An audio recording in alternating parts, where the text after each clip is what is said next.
right, time to get started. So hello, everyone. My name is Augusto Lenzuen. I am a conference interpreter, private language tutor, and language enthusiast. And as all language enthusiasts, I am a generalist pretty much. So I would like to talk to you about one of my many interests, an interest that has been with me for the last 20 years of my life, which is the fascinating game of poker. So before we start, I'd like to share with you the story about how I started playing. In about the year 2000, I was teaching English in a course in Recreio dos Bandeirantes here in Rio de Janeiro. And I had a colleague who was an American girl who taught me how to play. She had learned from her father.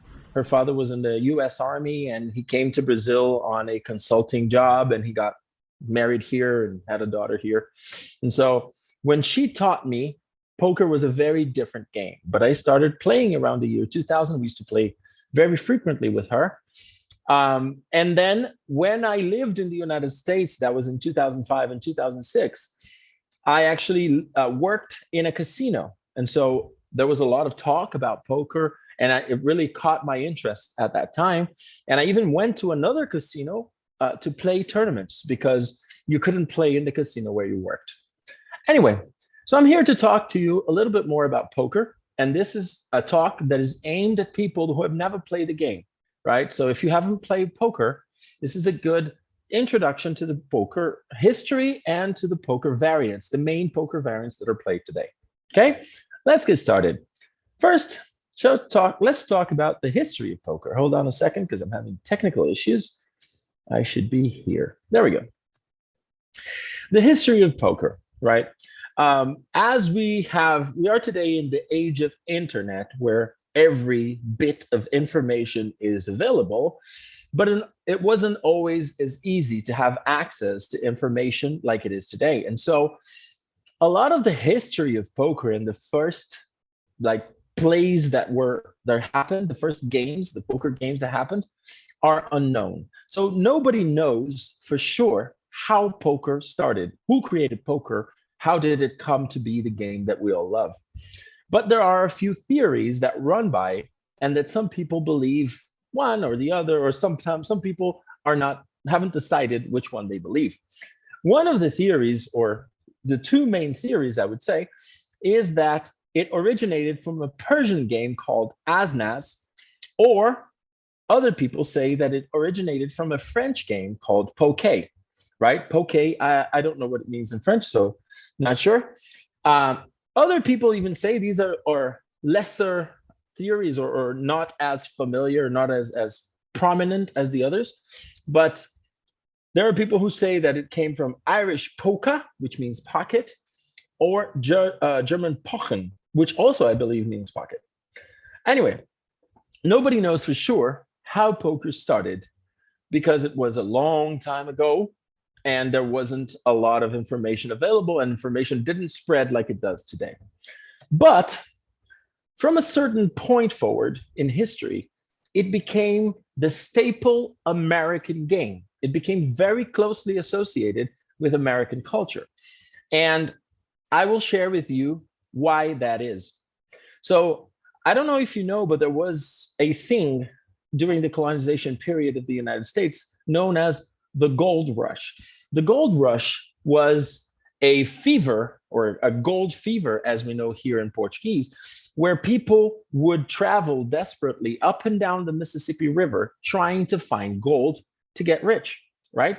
And so this is how a lot of the people of the time spent their time, on a boat during a trip to a specific place where there was believed to be gold. And during that time, they had nothing to do. So they played poker. And this is how poker spread to the entire United States. Now, this is how poker became the American game. But how did it become a mainstream global phenomenon to the point where everybody everywhere knows that poker is a game with cards and everything else? And that's mostly thanks to the WSOP. Think of the WSOP as the World Cup of poker. WSOP stands for World Series of Poker. And it started with, it was like a project in Las Vegas where they brought in some of the best known players of the time to play in a little closed room. But soon it started to escalate, and a lot of people with a lot of money, business people and people with enough cash to pay for the buy-in for the game, they would be invited. And then it started to grow, and it became the phenomenon that it is today. Every year, more and more people register to play in the WSOP. All you need to be able to play in the WSOP is $10,000. That's it. Everybody, anybody in the world, if they have $10,000, they can register and play the WSOP. Obviously, I wouldn't advise you to do that, but it's still the most democratic sport I know. And note that I said sport because poker is very confused. It's victimized with prejudice. It's confused with a game of chance because it involves bet. But we will talk more about this when we talk about the regulatory state of poker in Brazil at the moment. But surely enough, poker is a sport of the mind and not a game of chance. It's not like bingo. It's more like chess. Okay? Trust me on that. We'll get back to that at the end of the presentation. For now, because poker spread throughout the United States, what started happening as time went by is that several places developed their own variant, their own way to play poker, right? And these variants became, some of them became very famous. One of them became more famous than the original game of poker. And they became so famous that you could see them in movies, in Hollywood movies. So I bring here to you two examples of two variants that appeared on very successful movies. The first one, 5-card draw, was present in the film Maverick. Maverick is a movie with James Garner, Jodie Foster, and Mel Gibson, where it happens during the gold rush period, and they are traveling up a boat in Mississippi River, and there is a scene where they are playing poker. And the variant that they are playing is called nowadays 5-card draw, but it's known as the original poker or classical poker, okay? Then there is another movie that showcases the Texas Hold'em variant. Texas Hold'em is the most popular poker variant that exists today. It is the most streamed, the most well-known, the most played, the most liked. Everything that you can think, it is number one. Texas Hold'em is showcased in the movie Rounders with Matt Damon and Edward Norton, where actually it's a funny story. Matt Damon is a professional poker player with Edward Norton, who is also another professional poker player, and they are trying to make it in the Las Vegas scene. And in this movie, a cool touch is that the WSOP champion of the time, a man named Johnny Chan, appears in the movie, and the main character played by Matt Damon plays against him in the WSOP. So this helped to spread the game of poker so that more people would play, right? But like I said, there are several variants of the game. They look almost like completely different games, completely separate games from each other. But they are all poker. Let's try to understand why. What makes poker poker? Well, there are two main aspects that must exist in any poker variant anywhere. First one is betting to win the pot. So there must be a pile of chips in the middle of the table known as the pot that players are fighting over to win, whether it is by showing that they have the best hand or by making all of their opponents give up, right? Betting to win the pot is an instrumental part of the poker strategy, mathematics, and skill. But because it's betting, it's often confused with games of chance because craps, roulette, and other games of chance like bingo involve betting. But this is different. Poker is a sport of the mind where betting is part of the strategy. We'll talk more about that at the end of the presentation. The second aspect that every poker variant shares is the hand ranking system. So basically, when you show your cards in poker, you will have a poker hand. Every poker hand consists of 5 cards. And the combination of these cards, of the cards that you have, will have a value, which is ranked right here.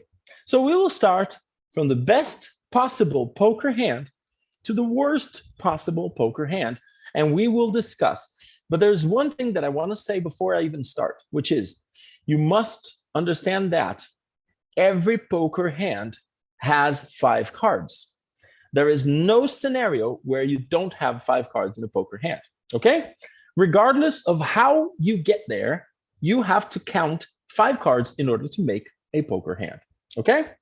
So the most difficult and therefore the most valuable hand that you can have is the royal flush, or as it's known, royal straight flush. Now, you can imagine that in a deck that has 52 cards, you having 5 cards, random cards of the same suit, is already something quite unlikely. Imagine having 5 cards that are a sequence, a perfect sequence from 10 to ace, with all of them being the same suit. So you need to have exactly 10, jack, queen, king, and ace of the same suit in order to have that hand. I've been playing poker for 20 years. I've never had a royal straight flush. This is how difficult it is for anybody to have that hand. That's why it's the most valuable, the best hand in poker. The second best hand in poker is the straight flush, which is any 5 cards that are sequential and of the same suit. Again, I've had a couple of straight flushes over the last 20 years of playing poker, but it's still a very rare occasion. Before we started, I was actually telling you about the tournament that I won. And in the final table of that tournament, I actually made a straight flush. So that was very lucky of me, because that doesn't happen very often at all. Now, continuing. And you can see here that there is a pattern. And the pattern is, the less likely it is for a player to have the hand, the more valuable it is, right? That's the general principle upon which all poker hands are ranked. So 4 of a kind, which is, if you imagine that there are 52 cards in a deck and only 4 nines, and you have all 4, this is a very, very, very good hand, because it's very, very difficult. You have 5 cards, and out of those 5 cards that you get from a pile of 52, only 4 nines, and you have all 4, it's very unlikely, right? I don't know the odds. I don't know. I'm not a mathematician, but I know that it's once in a blue moon that you're going to get one of these, right? Anyway, below the 4 of a kind, you have a full house. And a full house consists of 3 cards that are the same, so 3 out of 4, and then a pair, 2 out of 4. So there are 4 aces in the deck, 1 of spades, 1 of hearts, 1 of clubs, and 1 of diamonds. You must have 3 of them, which is very unlikely. The next best hand is a flush. A flush is any card, 5 cards of the same suit. It doesn't matter what cards they are, right? Now, it's a very important concept. Higher cards are better than lower cards. And you must ask yourself why, right? Simply because of the tie-breaking procedure in poker. How do you break ties? Well, you always break ties starting from the highest card to the lowest card, or the most valuable to the least valuable. So for example, if we both have a flush, I have a flush, you have a flush, but your flush has an ace, which is the highest card, and my flush has a queen as the highest card. Mm-hmm. Your flush is higher than mine, and you win. Okay? Good. The next best hand is a straight. Again, a bigger straight beats a smaller straight. We will go through the tie breaking for hands a little bit further down, but basically, you always have the advantage if you have higher cards than your opponent. After a straight or below a straight, you have three of a kind, which is the seventh most powerful hand. Again, you must think that this is not a very powerful hand, not a very good hand, because it's like the seventh strongest. But actually, it is, because normally the other hands are very difficult to get. So most of the time, if you have three of a kind, you're probably winning that hand, okay? Now, a three of a kind with sevens beats a three of a kind with fives. A three of a kind with aces beats a three of a kind with sevens. As it is, the highest cards always win the tie.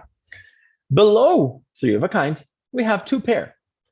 Two pair is a very easy combination, or at least relatively easy combination of cards that you can get, where you have one big pair and one small pair, or two small pairs or two big pairs. And obviously, how do you break ties in this case? Well, first, you go to the high pair. If the high pair is the same, then you go to the low pair. If the low pair is the same, then you go to the fifth card. If the fifth card is the same, then you split the pot among the players, okay? That's a very important concept to get. I'd like to go back a little bit now and explain the tie breaking for every type of hand. Royal flushes, obviously, there's no tie breaking, right? Nobody's gonna have two royal flushes in the same hand, so don't worry about that. It's not gonna happen. Like I said, I've been playing for 20 years, never had one. Don't worry about it. Anyway, straight flush. The higher straight flush beats the lower straight flush.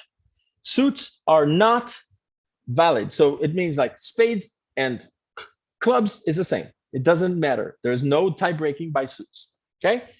Four of a kind, if two players have the same four of a kind, and you're like, how is that possible? Trust me, it is possible. It's very unlikely, but it is possible. Even though there are only four of each number in the deck, right? But yes, it is possible. Hi, Alini. How you doing? And the last one, if you have the same four of a kind, you go to the other card, the fifth card. If the fifth card is the same, then the players split the pot. For a full house, the way to break ties is you go to the three of a kind first. So you look at the three of a kinds. If they are both the same, again, I ask you to trust me, they can be the same. Then you go to the pair. If the pair is the same, then the players split the pot. For flushes, it's the same thing. You go from the highest card, then the second highest, then the third highest, then the fourth highest, then the fifth highest. If they're all the same, the players split the pot. For a straight, again, the biggest straight beats the smallest straight, and if they are the same, players split the pot. Three of a kind, I've already told you, you start with the three of a kind. If they are the same, then you go to the fourth card. If the fourth card is the same, then you go to the fifth card. If the fifth card is the same, then the players split the pot. Two pair, you start with the higher pair. If it's the same, you go to the lower pair. If it's the same, you go to the fifth card. If it's the same, the players split the pot. With a pair, the same idea. Higher pairs beat lower pairs. And then if they are the same, you go to the third card. If it's the same, you go to the fourth card. If it's the same, you go to the fifth card. If it's the same, everybody splits the pot. Everybody who's still involved splits the pot. And you might ask yourself, well, the way you're saying, it seems like there are more cards in the deck than there actually are. But it's not true. The problem is that each variant has a different way for you to get to that hand. It's not like I'll give you cards to every player, you look at your cards, and then you decide what to do and whatever. No, some players, some variants have community cards. And with these community cards, these combinations are possible. We will talk more about each of these when we discuss the variants. Okay? And finally, if you don't have anything at all, your hand is called high card. Basically, if you have high card, you should probably fold. It's not a good idea to stay in the game with this hand. Okay? So this is the second element that is present in every variant of the game. Now, let's go and talk about each of the different variants. The original variant is 5-card draw. And I must say that I learned the game playing this variant, but after I learned the second one that you will see, Texas Hold'em, I cannot play this anymore. Because this game is basically a lot more based in luck and a lot less based in mathematics and science and actually skill playing the game. Why? Well, this happens because of the way the game plays. So in 5-card draw, the original 5-card draw, every player receives 5 cards. You look at your cards, right? And then after you look at your cards, you decide, I want to keep these cards or I want to give them back. You can change up to 3 cards from your hand, 1, 2, or 3, or 0. If you have an ace, you can change 4, but it's never good to do that. And you must ask me why. Well, because if you change 4, you are telling your opponents, hey, I have an ace, which is never a good idea. If your opponents know what you have, it's probably not good for you, right? Anyway, so the way it works is you receive cards, you look at your cards, you change up to 3 once, and then you bet, and then whoever has the best hand or whoever stays at the hand until the end wins. There is no calculation, there is no skill, or very little skill involved in this kind of game. And this is why it was kind of replaced with Texas Hold'em. Texas Hold'em is the main game of poker nowadays. It's the one that everybody who plays poker probably plays Texas Hold'em. And we'll discuss how it's different from the original poker or 5-card draw. In 5-card draw, this is how the hand started.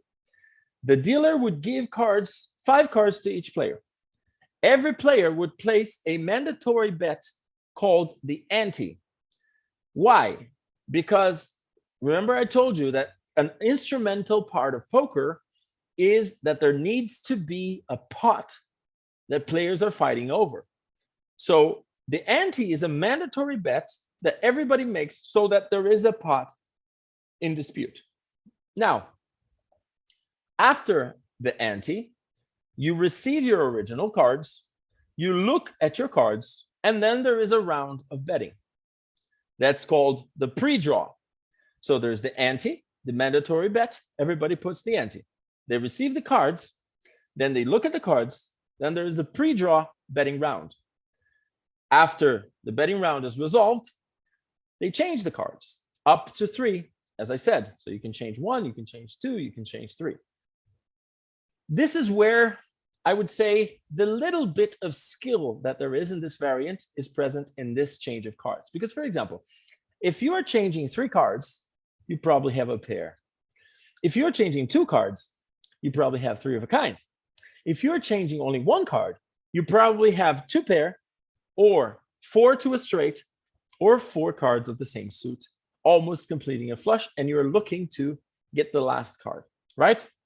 So this is how you kind of read your opponent's hands, by how many cards they change.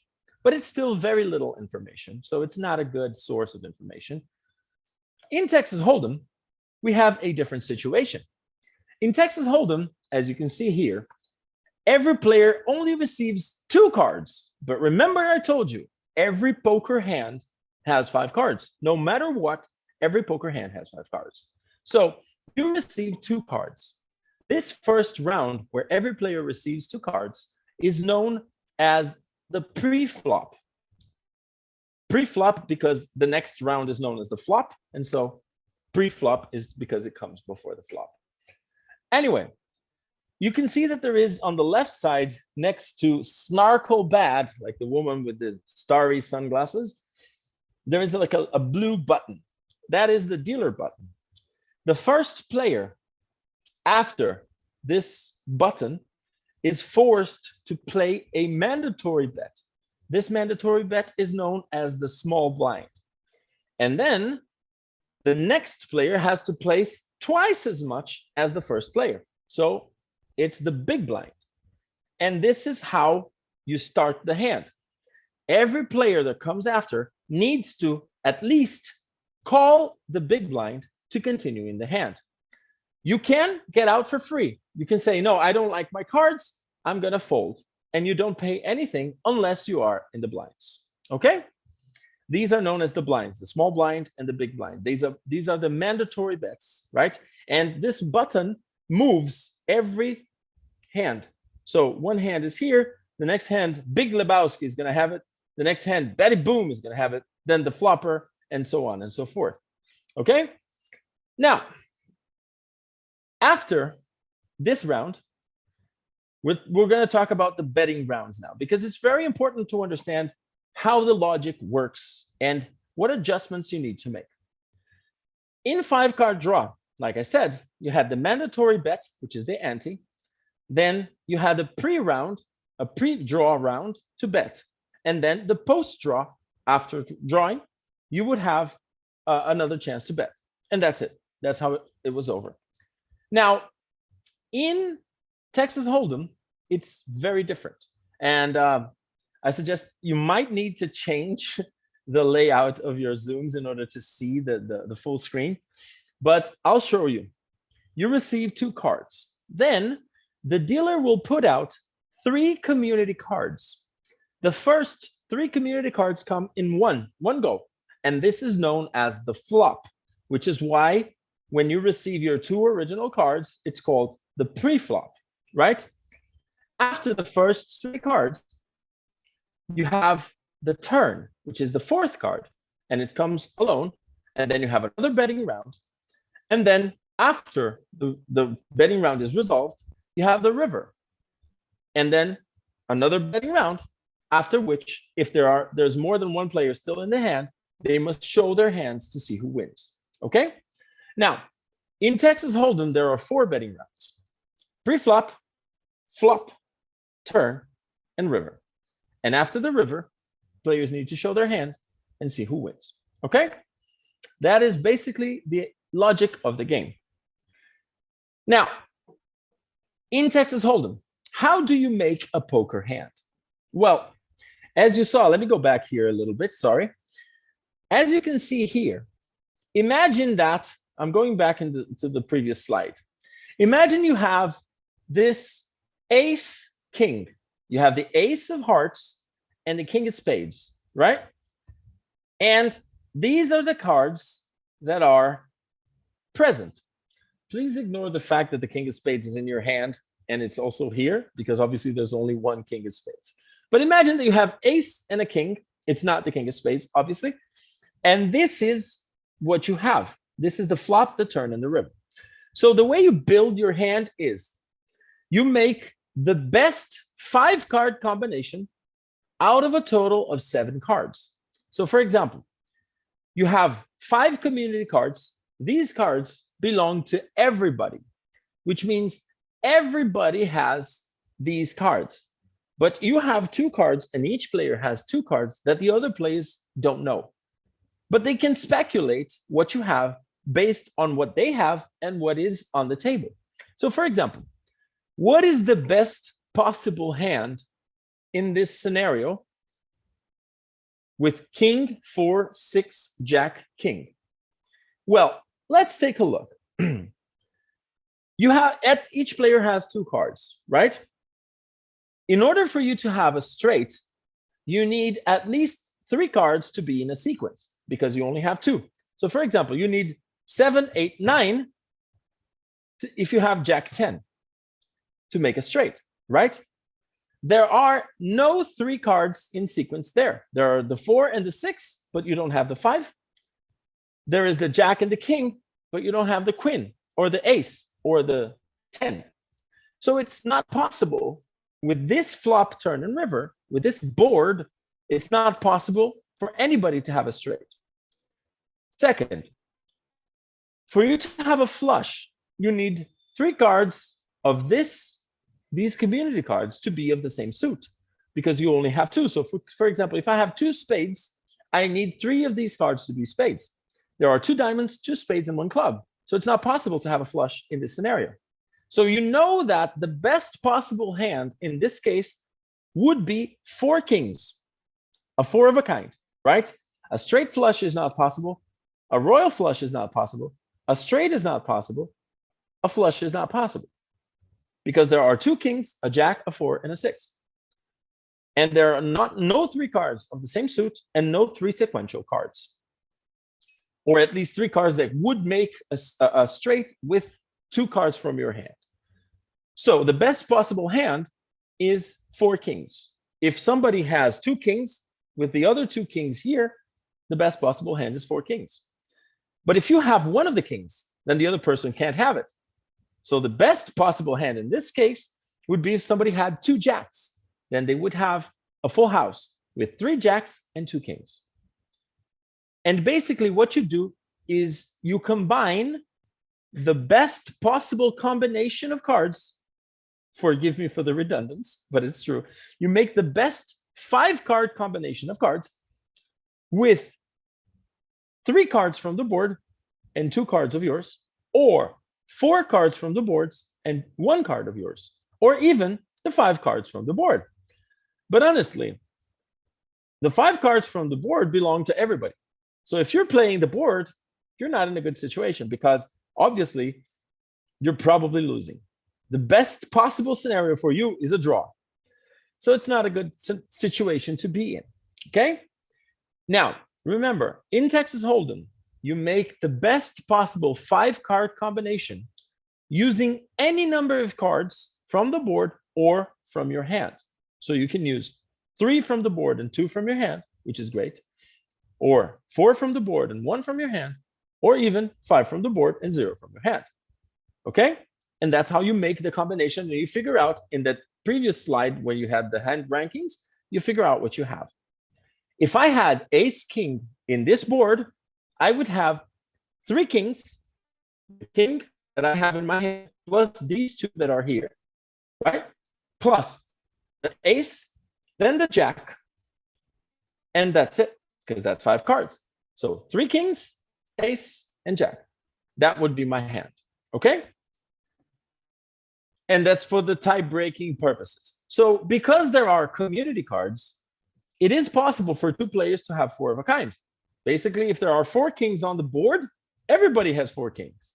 And then the 5th card becomes the deciding factor, right? Now, obviously, that's very unlikely, like I said, so it's not something that you should be worried about. Now, after the prominence of Texas Hold'em becoming the main variant of poker, a lot of players that like a lot more adrenaline and action started playing a variant called Omaha. Omaha is very similar to Texas Hold'em in a lot of aspects. Omaha has flop, pre-flop, flop, turn, and river, just like Texas Hold'em. It's exactly the same thing. Pre-flop, flop, turn, and river, the same betting rounds. The difference is that every player in Omaha receives 4 cards instead of 2. And also, in Omaha, you must use 2 cards from your hand and 3 from the board. You don't have the option to use 4 from the board and 1 from your hand, okay? When Omaha became famous and prominent, a lot of players migrated from Texas Hold'em to Omaha. And there were a lot of very controversial situations because the players that came from Texas Hold'em often misread their hands. They thought that they had something because they are used to Texas Hold'em where you can use only 1 card from your hand. And then they thought, oh, I have a flush. But they didn't because they were using only 1 card from their hand. But in Omaha, they must use 2. So a lot of Texas Hold'em players lost a lot of money when they migrated to Omaha because they didn't pay attention to this small detail. So again, we have the same 4 betting rounds: pre-flop, flop, turn, and river. And you must use 3 cards from the board and 2 from your hand to make up your poker hand, to decide who wins the hand. Now, this here, the ace and jack king, is a very, very, very, very good hand in poker. Because in Omaha, because you can have a flush if there are hearts, for example, on the table. You can have a flush if there are spades on the table. And if there is a queen with one more card that you have, like an ace, a 10, a jack, or a king, you can make a straight. And depending on the board, you can make a lot of money with this hand, okay? But anyway, apparently, for the adrenaline seekers out there, it wasn't enough to have 4 cards in your hand. So they started migrating to Courchevel, or as it's known, 5-card Omaha. Omaha comes from, by the way, from the city Omaha in the United States, right? These 2 variants come from there. The only difference between Omaha, 4 cards, and 5 Courchevel is basically that you get a 5th card. And obviously, you can imagine that if there are 5 cards on your hand, you have a lot more possibilities. And this is what attracts these players that seek the adrenaline of betting and winning and being aggressive. But obviously, because of this nature of the game, there is also a lot more variance. So you can go on a big upswing and win a lot of money, but you can also lose a lot of money very, very quickly if things don't go your way. Anyway, nowadays in Brazil, 5-card Omaha is very popular in some poker clubs. I myself have played this, and I don't recommend it. It's not for the faint-hearted, I would say. Continuing ahead, for people who want to get more deeper into the game, like they want to get better at the game, the problem is that a lot of players study and play professionally in Texas Hold'em and Omaha. So it's very difficult to make money in these variants because a lot of the best players are playing this. So a lot of players are starting to play 7-card stud. 7-card stud is another variant where the logic of the game is completely different. There are more betting rounds than any of the other variants before. And each player receives 3 cards at the start. 2 whole cards, which are the cards that nobody sees but the player.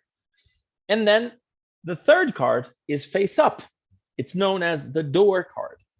Now, obviously, the door card doesn't necessarily show what you have. But if you have an ace as your door card, it's generally a good thing, right? Having a high card as your door card is typically good. Now, after that, for each new card, there is a new betting round. So there's 4th Street, 5th Street, and 6th Street, and then the river, where they decide who wins the hand. And it's funny because this is a fun game to play, but the players who play this must be very emotionally centered, because even at the start of the hand, with 4 cards still to come, nobody knows if they will win or not. You can have great possibilities, and the only way for you to continue in the hand is if you continue to put money in. So it's not a game that is easy and beginner friendly, but it's really fun if you get into it. Okay? Now, before we continue, this is the last poker variant. Before we finish this talk, I would like to talk about the misconception, the greatest misconception about poker that is plaguing Brazil, and is the reason that I decided to make this, to inform more people about what poker really is. Okay? So I would have to get deeper into the strategic aspect of the game in order to explain to you why poker isn't a game of chance. But poker is not regulated in Brazil. As the entire poker game, I would say that probably about 80% of what poker is still illegal in this country, which is terrible, I think, in my opinion, obviously, because poker is not the same as bingo. Poker is not the same as roulette. It's not the same as craps or any other casino game. Poker is a game where there is short-term luck, but it is a game of skill. I would say it's much more similar to chess, but it has a very important caveat. There are actually two. The first one is that, first, because poker involves betting, and a lot of the games of chance also involve betting, there is this huge misconception that poker is a game of chance because there's betting, right? And if you bet on horses, or if you bet on roulette, or if you bet on anything, it's considered a game of chance. But the bet in poker is a very important part of the strategy. Imagine this. Imagine that you have an investment fund in the stock market. And in this investment fund, there is a 75% chance that you will win probably 150% of the money that you put in there, and a 25% chance that you would lose everything. Would you invest? This question is very difficult to answer because each person has their own bias and has their own, I would say, preferences regarding investment. But if you decided to invest in a fund with these characteristics, nobody would say that you are gambling your money away, right? And of course, it didn't help that there was a soap opera here where I believe was it Kasia Kiss? I don't remember who the actress was. There was an actress who was playing a woman who was addicted to poker, and she lost everything at poker. That really did not help. I think it was Lilia Cabral. That's what it was.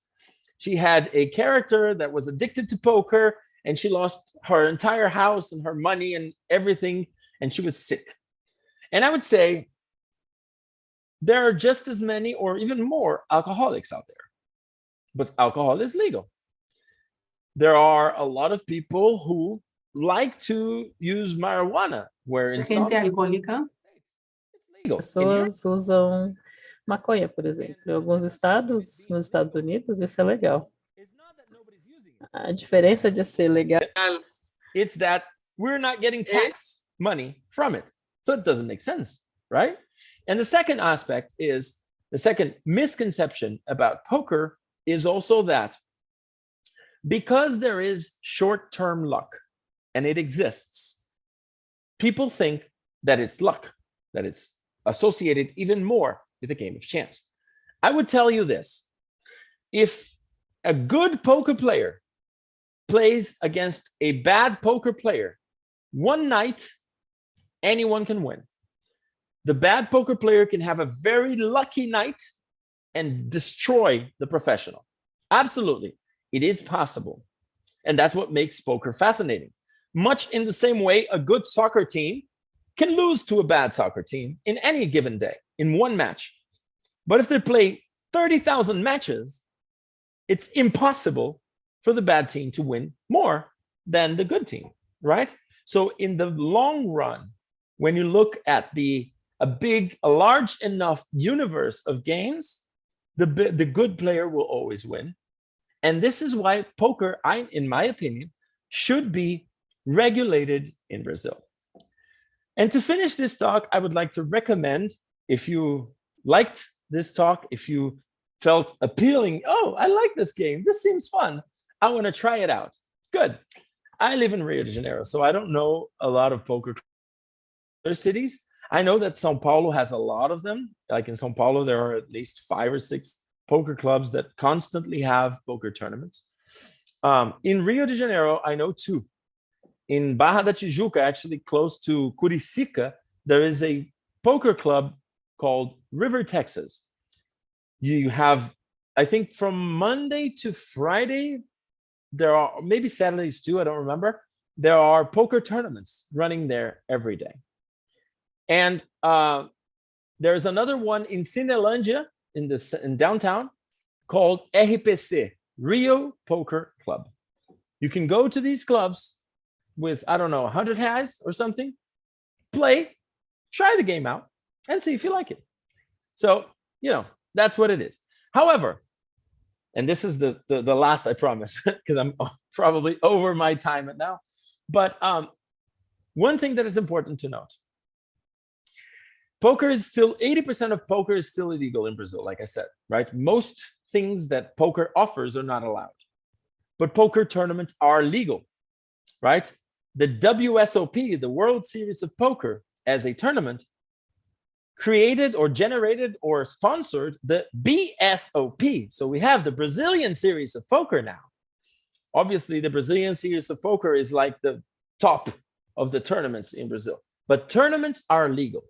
What is illegal in Brazil is the games where the chips that you use to bet have a monetary value. What happens is, if you register to a tournament, you pay the registration fee, which is called the buy-in, right? And then they give you chips. But the chips have zero value. You have like 20,000 chips, and they're chips. They don't have like, it's not 20,000 reais, it's 20,000 chips. And you paid 150 reais for that. And you register to the tournament. And if you win the tournament, you get a prize that is like 2,000 or 3,000 reais, right? So the prize is monetary. The buy-in is monetary, but the chips are not. However, there's another modality of poker that's called cash games. The cash games are games where you buy for real money. So like you have a black chip, the black chip is 100 reais. You have a red chip, the red chip is 5 reais. You have a green chip that's worth 25 reais. So these are chips with monetary value. This is illegal in Brazil. But to be honest, this is Brazil. So if you go to these poker clubs, you will see people playing cash games. I suggest, just to be safe, don't try it. Play the tournaments. You will never get arrested for playing a tournament, right? Just it. So if you enjoyed, if you want to know more about poker, check out these clubs, and I will see you at the tables. Thank you. Wow.